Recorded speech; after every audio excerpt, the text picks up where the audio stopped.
Merci beaucoup, Madame la Présidente. Chers collègues, je voulais d'abord remercier Monsieur Vitry, l'administrateur, pour son aide précieuse durant ce travail. Et donc, nous avions mis à l'ordre du jour ce texte sans savoir encore que nous allions en discuter dans l'hémicycle au même moment. Donc, cette proposition de loi, collègues, vise à abroger les régimes d'exception créés pendant la crise sanitaire. Elle implique donc l'abrogation du pass sanitaire, du pass vaccinal dont nous sommes en train de parler, précisément parce que notre ambition, je cite, n'est pas d'emmerder les Français, contrairement au président de la République, ni de transiger avec le souci de la santé publique. J'imagine bien que certains parmi vous seraient tentés de nous traiter d'irresponsables, d'obscurantistes, d'assimiler pourquoi pas cette proposition à une politique digne de Trump ou de Bolsonaro, comme je l'ai entendu de la bouche du ministre lundi soir en séance. C'est dire votre difficulté à différencier la vaccination du pass sanitaire ou vaccinal et de sa critique. Rassurez-vous, nous voudrions la remplacer par toute autre chose, par tout ce que vous ne faites pas aujourd'hui, et j'y reviendrai. Mais je dois dire ici ma fierté de faire partie du camp des réfractaires qui réunit la Défenseure des droits, l'Organisation mondiale de la santé, qui appelle à convaincre plutôt que de contraindre, la CNIL qui a demandé en vain le bilan sanitaire des instruments liberticides mis en œuvre par le gouvernement, et même, à certains égards, le Conseil scientifique qui appelle à un changement de cap dans la stratégie de lutte contre le virus. Commençons par votre premier argument. Le pass sanitaire permet de lutter contre l'épidémie. Depuis 7 mois qu'il est appliqué, il n'en est rien. Les contaminations au variant Omicron s'élèvent à 300 000 cas par jour. Le vaccin, nous en sommes tous ici convaincus, permet de lutter contre les formes graves. Nous savons aussi que nous pouvons contracter le virus et le transmettre, même avec 3 doses. Munis d'un pass sanitaire, des personnes vaccinées et non vaccinées testées pouvaient se contaminer dans n'importe quel lieu fermé. Munis d'un pass vaccinal, des personnes vaccinées pourront se rendre dans n'importe quel lieu fermé, se croire immunisées et contaminer une personne non vaccinée ou vaccinée quelques jours plus tard. Cette illusion de sécurité est contre-productive et même aujourd'hui dangereuse. Le plus surprenant, collègues, c'est que depuis juillet 2021, date à laquelle il a été déployé, nous n'avons aucune donnée qui permette d'étayer son efficacité. Rien. Depuis 7 mois, vous imposez à la population un dispositif sans fondement scientifique, sans évaluation aucune. Ce sont ces mesures inintelligibles et arbitraires qui interrogent les Français. Le 27 décembre dernier, Jean Castex annonce l'interdiction formelle d'enlever son masque dans un TGV pour manger un sandwich. On nous annonce que finalement on pourra manger en cas de besoin physiologique. Grand Seigneur, mais comment définit-on un besoin physiologique? Est-ce avoir un peu faim ou être à la limite du malaise vagal? Dans un même temps, on peut tout à fait s'entasser dans les rames de métro ou dans des salles de classe dépourvues de purificateurs d'air. On peut boire un verre assis mais pas debout. On peut enlever son masque chez soi mais on doit le porter en extérieur, bien que la contamination par aérosol soit en toute logique plus faible à l'air libre. L'absurdité généralisée, le non-sens permanent. Prenons le second argument. Les passes sont en réalité une obligation vaccinale déguisée. À ce titre, M. Véran nous avait livré en commission une fine analyse ethnographique du profil des personnes non vaccinées le 29 décembre. Il avait dit il y a 3 catégories que je pourrais résumer en les personnes éloignées du système de santé, les flemmards et les timbrés. Ceux-là, le président veut les emmerder jusqu'au bout. Ces propos sont indignes et font un appel coupable de la seule ambition de cette mesure qui n'avait rien de sanitaire, créer un ennemi de toute pièce. Qui pensez-vous convaincre quand le président stigmatise et insulte de la sorte une partie de nos concitoyens? Il a ajouté « un irresponsable n'est plus un citoyen ». Quel comble de la part du président de la Ve République, irresponsable par nature. La déchéance de citoyenneté maintenant, et bientôt faudra-t-il ne plus soigner les personnes non vaccinées. Voilà à quel genre de folie ces propos peuvent donner prise. Jeter en pâture une partie des Français permet au gouvernement d'évacuer soigneusement sa responsabilité dans le chaos. La vaccination est un fait social, chers collègues, c'est-à-dire qu'il s'agit d'un acte dont les conditions de possibilité sont produites politiquement. Elles le sont par la confiance. Si des personnes ne sont pas convaincues, c'est aux non-convaincants de rendre des comptes.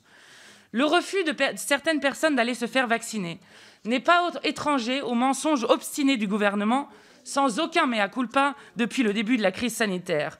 Cela va du risque modéré d'importation des cas depuis Wuhan d'Agnès Buzyn, au port du masque non nécessaire de Sibeth Ndiaye, en passant par la pénurie inexistante de masques du président de la République.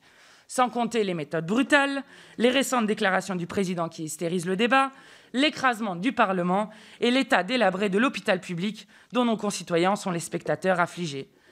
Cette politique sourde et brutale s'est abattue sans discernement dans les Outre-mer où l'état d'urgence sanitaire n'a eu de cesse d'être prorogé ou redéclaré par pure commodité, où l'obligation vaccinale déguisée a été imposée à coups de matraque et de gaz lacrymogène dans une confusion totale entre persuasion et répression, où la santé publique est abandonnée depuis des années, où la population n'a toujours pas accès à l'eau courante pour se laver les mains. Pour nous rassurer, le gouvernement nous assure qu'il applique en parallèle une politique d'aller vers, avec à peine 90% de taux de vaccination des personnes de plus de 75 ans, ce qui est un des plus bas niveaux européens, un des plus bas du niveau européen. Cette politique d'aller vers existe-t-elle vraiment? Où sont les chiffres? On nous parle de porte-à-porte en hémicycle, très bien. Combien? Avec quels moyens? Par qui? Avec quels arguments? Jamais la représentation nationale n'a été informée de l'avancement de ces modalités de la campagne vaccinale. Comme bien d'autres choses, tant le Parlement a été piétiné ces derniers mois. Cette situation absurde et dangereuse pour notre démocratie, on la doit au régime d'exception. Du 13 novembre 2015 au 1er novembre 2017 et depuis le 23 mars 2020, les états d'exception sécuritaire, sanitaire ou les deux à la fois poursuivent de manière quasi continue leur travail de sape démocratique. Depuis mars 2020, 10 lois se sont succédées pour créer et prolonger ces états d'exception à raison d'une loi tous les 2, 3 ou 4 mois, examinée dans des conditions déplorables que vous connaissez, dans la précipitation pour avaliser les décisions prises dans l'obscurité du Conseil de défense. Cette situation nous pose une question fondamentale. À quoi nous habituons-nous? Une stratégie implacable est ici à l'œuvre. À l'état de sidération initiale qui justifie aux yeux du plus grand nombre le déploiement de mesures extraordinaires, succède un état de lassitude et de résignation. Car ces régimes d'exception produisent un effet cliquet redoutable. Lorsqu'une mesure est mise en place, elle est comme irréversible. L'accoutumance de notre République au régime d'exception présente un véritable danger. De nombreux juristes et défenseurs des droits humains nous alertent, de la défenseur des droits à la CNCDH. Car ces régimes d'exception donnent lieu à une extension accrue du pouvoir exécutif, à réduire les libertés, et produit un déséquilibre de pouvoir aussi longtemps que le Parlement ne connaîtra pas le même sort. Depuis mars 2020, l'exécutif donne ordre et contre-ordre, parle et se renie aussitôt. C'est ainsi que M. le ministre Véran nous confiait, je cite, « À titre personnel, je ne suis pas favorable à un pass sanitaire pour aller au restaurant, au cinéma ou pour pratiquer des activités de la vie quotidienne. » Comme il est savoureux de vous voir nous traiter d'irresponsables quand vous étiez vous-même opposé à cette discrimination. Cette culture du contrôle permanent n'est pas la nôtre. Partout sur le territoire, des professionnels du transport, de la culture, des commerçants, des restaurateurs, serveurs et des agents de sécurité vont contrôler de manière systématique une autre partie de la population et devront désormais faire des vérifications d'identité avec le pass vaccinal. Et pour quels résultats, collègues? Non, les états d'exception ne garantissent pas la protection vis-à-vis du virus. Une véritable politique sanitaire exige de prendre en compte l'impact des mesures liberticides sur les suicides, sur la santé mentale des jeunes, mais aussi des enfants. Chez les 11-14 ans, on notait en 2021 un accroissement de 61% des gestes suicidaires, 140% des idées suicidaires et 93% des troubles de l'humeur. De même, quelles conséquences dramatiques sur les dépistages du VIH, du cancer, sur l'éducation, les abandons d'études, les retards ou échecs scolaires, sur la situation des personnes en EHPAD, sur la prise en charge et le suivi des personnes malades. Mais le gouvernement persiste et signe au nom de la théorie des circonstances exceptionnelles. Or, collègues, cela va faire bientôt 2 ans que nous sommes en situation de pandémie. Tant qu'on ne s'attaque pas aux racines du phénomène, je crains que nous faisions que entrer dans cette ère. Cette crise sanitaire préfigure le type de restrictions que nous pourrions connaître avec le dérèglement climatique concernant les libertés publiques. S'il va falloir nous habituer, nous devons faire donc radicalement autrement. Une autre gestion sanitaire est possible. Dans les années 1980, nous n'avons pas attendu de trouver un vaccin contre le VIH. Nous avons privilégié les gestes barrières, c'est-à-dire le port du préservatif et le dépistage. Vous déremboursez les tests et faites du pass sanitaire ou vaccinal l'alpha et l'oméga de votre politique de santé.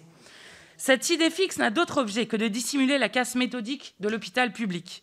Depuis le début du quinquennat, 17 900 lits ont été fermés. En 2020, ce sont 5 700 lits d'hospitalisation complète, alors que la population subissait les 2 premiers confinements. Confinement justifié par la saturation des capacités hospitalières, dont vous êtes tributaires. Aujourd'hui, des personnes atteintes de maladies chroniques subissent des programmations d'opérations et retards de diagnostic. Des enfants ne peuvent être admis aux urgences pédiatriques, faute de lits et de soignants. Il est temps, collègues, de mettre en place une véritable démocratie sanitaire où le Parlement et les citoyens pourront décider collectivement de la stratégie à adopter face au Covid et aux futures épidémies. Les alternatives existent. Restauration d'un service public hospitalier, gratuit et de qualité, avec formation, embauche et augmentation des salaires des personnels, tests gratuits, généralisation des purificateurs d'air, instauration de roulements pour le travail, les transports et les écoles, création d'un pôle public d'un médicament. Où en est-on de la distribution gratuite des masques FFP2, notamment aux enseignants et au personnel de l'éducation, des chaînes de production pour en produire, des capteurs de CO2? Où en est-on du plaidoyer de la France en faveur de la levée des brevets sur les vaccins, afin de faire du vaccin un bien public mondial? Car non, collègues, nous ne sortirons pas seuls de cette épidémie. Garantir un accès universel aux vaccins relève de l'intérêt général humain. Toutes ces mesures correspondent à des amendements ou des propositions de loi que vous avez refusées. Une réelle politique de santé publique, pensée sur le long terme, doit se substituer au chantage permanent consistant à imposer la protection de la santé et la sauvegarde des libertés. Couvre-feu intempestif, confinement à répétition, application téléphonique, QR code, passe sanitaire, passe vaccinal, il est temps d'en finir avec cette fuite en avant autoritaire. Collègues, il est temps de retrouver le goût de la liberté. Merci beaucoup, Madame.